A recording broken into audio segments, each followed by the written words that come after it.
Felix Cavaliere, it is my pleasure to welcome you to noise11.com, our first interview together, and it's good to see you on the other side of the planet, even though you've never been here. Which is my loss, let me tell you. I really would have loved to have been there, like come there.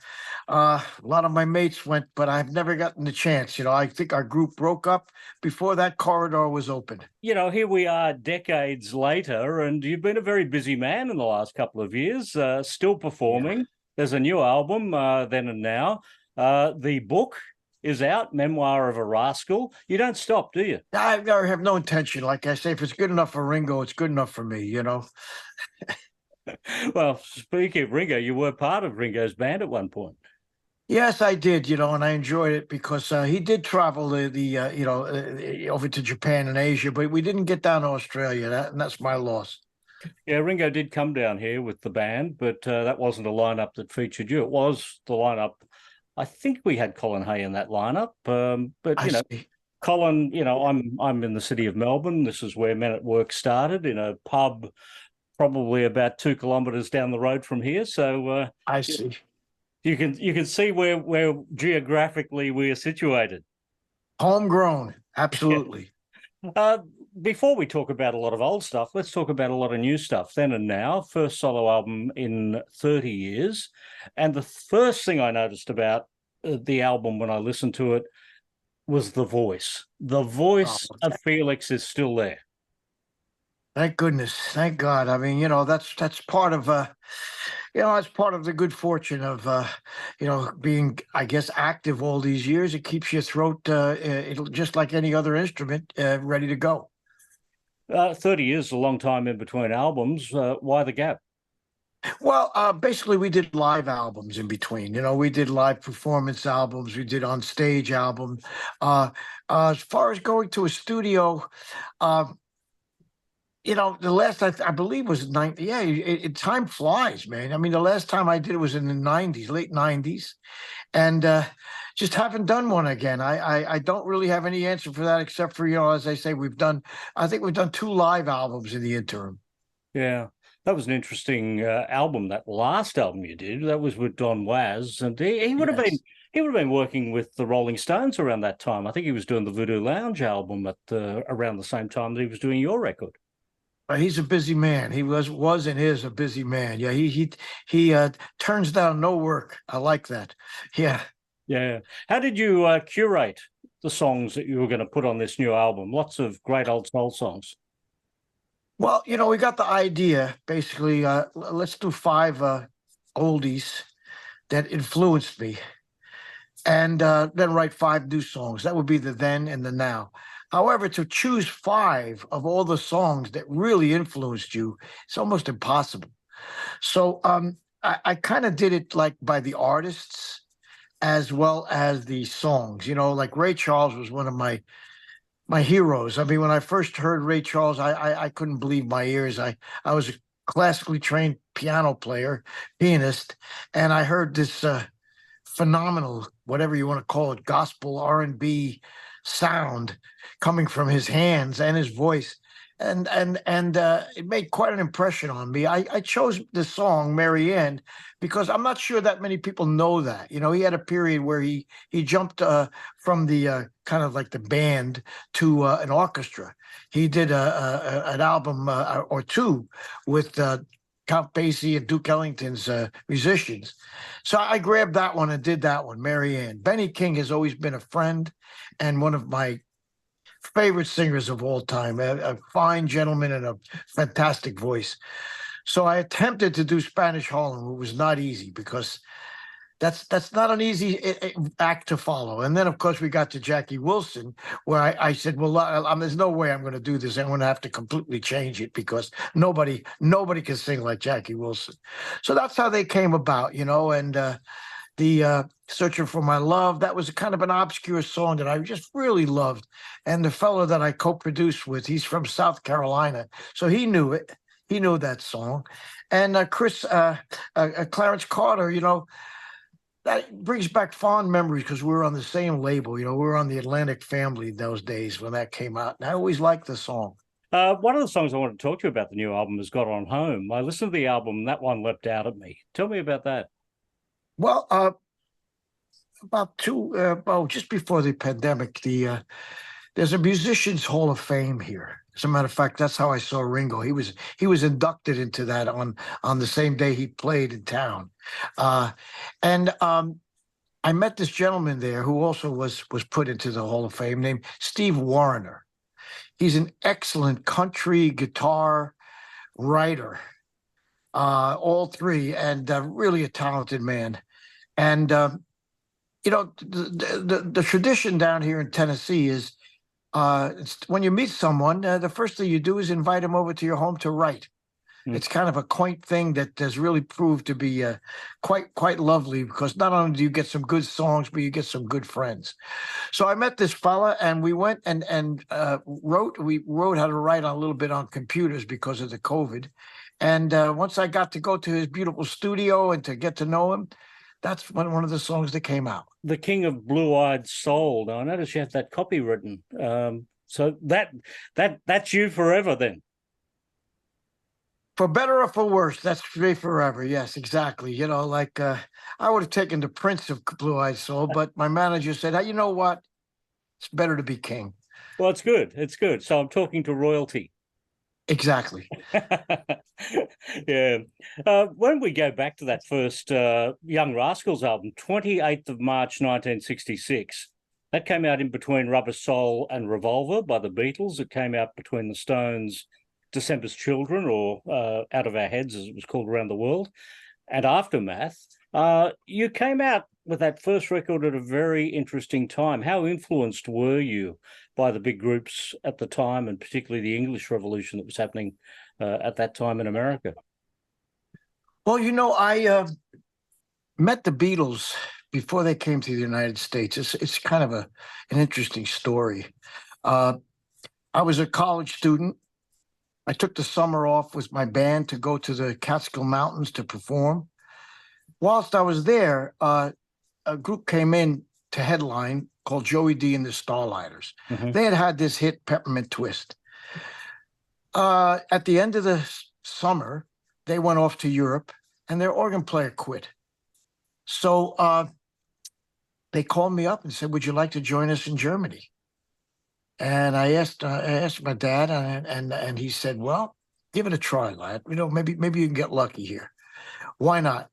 I flew over to Frankfurt, and the group that was opening up for Joey was the Beatles. Wow. And it was prior to them coming to the United States. It was prior to anybody over here really knowing them. And I saw all these beautiful young ladies screaming and hollering. And I heard the music, and I said, this could be a career for me. I think this might just fit.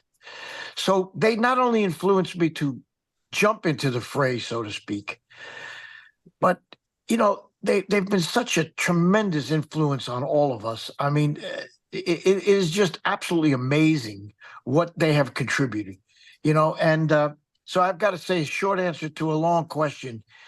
Yes, very influenced by them, very. When you went into the studio to record that first album, obviously you as a songwriter hadn't developed all that much at that point. There was only one original song, Do You Feel It, on the album. Everything else was covers. The reason for that was, as I say, prior to Beatles and Bob Dylan, no one really wrote their own songs. They always went to publishers, and they broke down that barrier like crazy. Prior to that, as far as we were concerned, we were working in clubs, and it was taboo to do anything original. You had to do what they called top 40, which is how I found a lot of the songs like Good Lovin' and Mustang Sally, and many songs that, were covers, but we kind of put our tradition on them, our kind of like our identification on them, which was the first album. So they wouldn't allow us to do our own songs. When Beatles hit, and when we had a #1 record with Good Lovin', we said, okay, we're going to give it a try. Good Lovin' was an interesting one for me. I worked on radio for many, many years, and I never knew that it wasn't one of your songs. I just assumed that was an original song. I guess it's that old adage, if you if you repeat it enough times, it becomes true. And I guess we played the song enough times that we just assumed that it was an original song for the Young Rascals. Well, basically, as I say, you had to find cover songs, and I literally had to prove to the proprietor that this wasn't mine, man. This was taken, and I would go out and find the 45, or at least if I could. That was done by a few groups before us. It was done by a group called the Olympics, and I understand there were other groups prior to that did it as well, but no one did it kind of in the up-tempo rock way that we did. Yeah, and it was written by a guy called Rudy Clark, who also wrote the Shoop Shoop song and got my mind set on you years before George Harrison got his hands on it. Yep. It's really interesting because, obviously Rudy did very well with the copyright on that song. Yeah. Yeah, and then the song got used in the movie The Big Chill, which obviously is a movie that you've seen. What's it like when you're sitting in the theater and watching a movie and there's your song in the movie? Well, Big Chill really, really made quite a difference, and I'll tell you why. Not only because they had our album cuts on there. Prior to that, the business was really kind of in the doldrums, and then all of a sudden this film comes out that kind of catered to, the baby boomers. And all of a sudden, a whole new market opened up for our music from those years. The powers that be, the advertisers, the corporate people, the movie people said, aha, there's an audience out there and they're alive and well. So Big Chill was a major development in those of us that came from the 60s and 70s. There's another song that is really an Australian connection. I Ain't Gonna Eat Out My Heart Anymore. Are you familiar with the Divinals version of that? Yes, I am familiar with that from the later years. Yeah. I do know that it was done. Absolutely. And it did well. I remember that. Yes. The second album was where the songwriting started to develop, wasn't it? Collection. Right. You've got 4 songs on that record.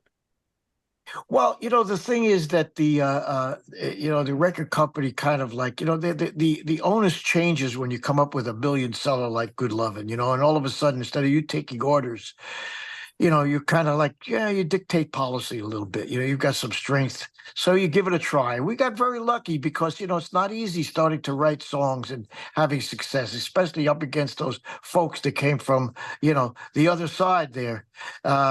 So we got lucky. I think we struck in our second one. We had I've Been Lonely Too Long, which did quite well. It was tough. And then Groovin came along, and Beautiful Morning came along, and People Gotta Be Free. But we hit a little gold streak there. So we got very, very fortunate because it's not easy.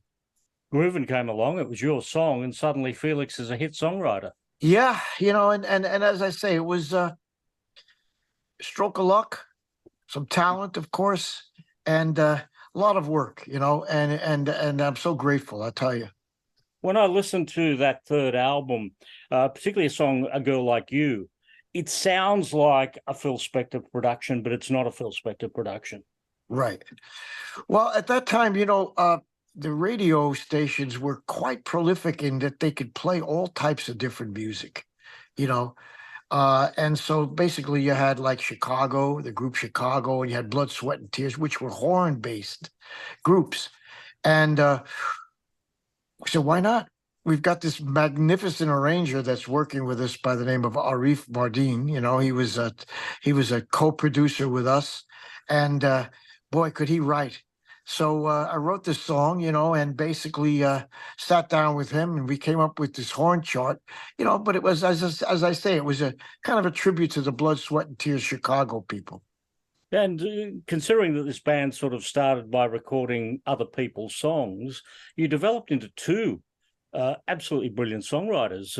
Eddie Brigati came up with How Can I Be Sure, didn't he? Well, he came up with some of the lyric, and as I say, I did the music, and I did mostly the titles of the songs. Like I always felt that he was a little more kind of flowery than I was with his lyrics. My lyrics tend a little bit too serious sometimes, so I enjoyed the collaboration, But later years, like as I say, he kept dwindling off, and I kept going more and more and more into the lyrics. So we kind of collaborated from a distance. Who did it better, you or David Cassidy? Oh, David, he was a lovely man.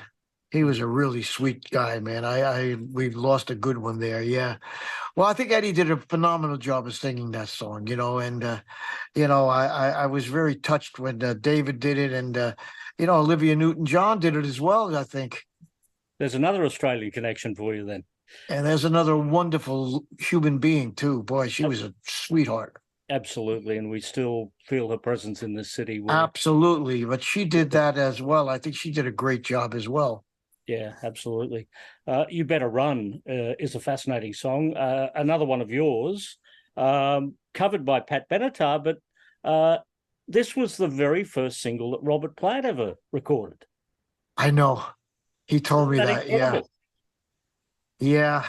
It's interesting. Yeah, I know. He told me that as well.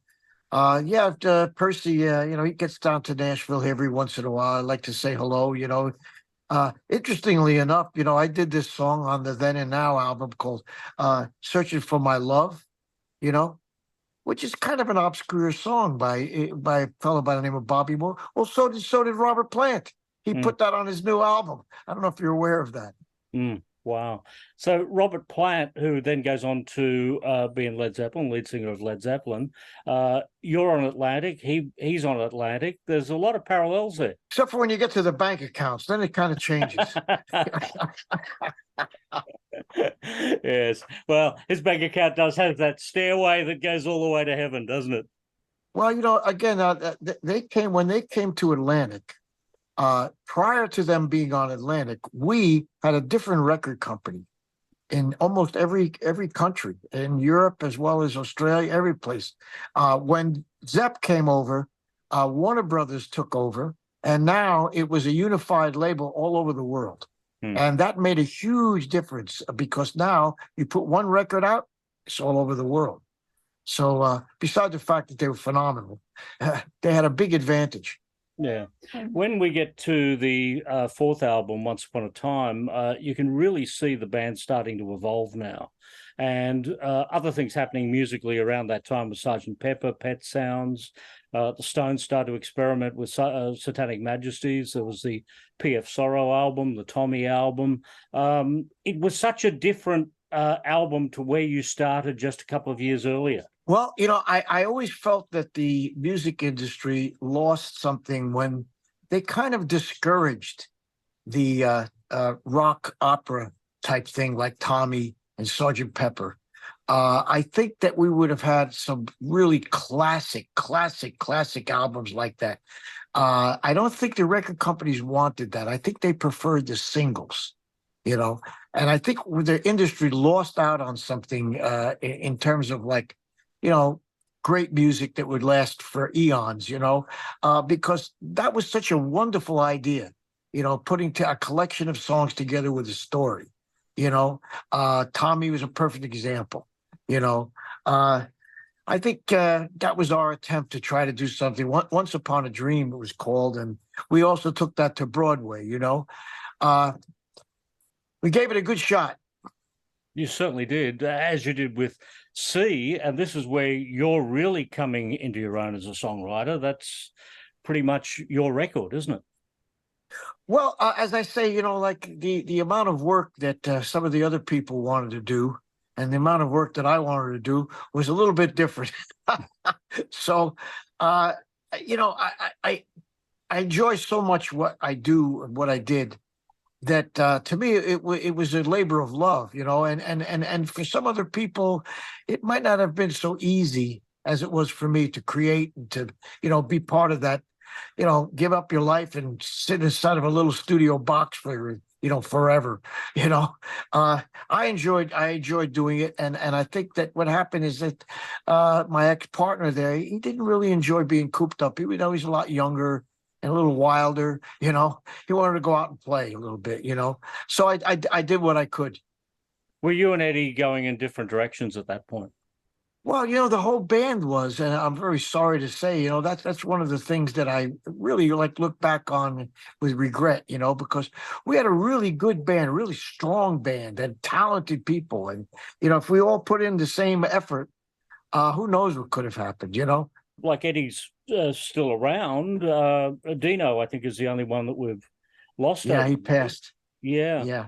and Well, I mean, but the desire to work, the desire to tour, the desire to keep on going has to be there because it's not an easy profession. It's not an easy life. You're away from home. You miss a lot of your family, and you miss a lot of events. It's wear and tear on the bod. Like I say, if Ringo can do it, I can do it.